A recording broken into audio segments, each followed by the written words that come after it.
On me dit on contrôle jusqu'à la fin de la grossesse parce que j'ai eu des cas où en toute fin de grossesse, sur la dernière échographie, j'ai vu quelque chose. Ça a Et été, l'enfant compliqué. allait pas bien du coup, enfin, Ouais, il avait la il a conséquence. vu, voilà, apparemment sur les dernières échographies de certaines patientes, D'accord. il a pu voir des problèmes de développement Neuro.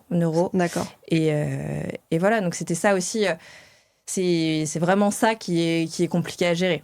Toi, on t'avait parlé de toutes les préventions pour ne pas avoir ce virus, puisque en fait, il s'attrape par la salive, comme un peu tous les rhumes, les postillons, et surtout, il reste dans les urines assez longtemps des enfants. Donc, on dit aux mamans de faire attention quand elles changent les couches de leurs aînés, de presque mettre des gants pour faire attention si le CMV reste persistant de leur premier enfant. Par exemple, lécher la cuillère de son enfant après parce qu'il n'a pas fini son pot ou quoi, ou finir son assiette, ça c'est vraiment contre-indiqué quand on est enceinte, quoi.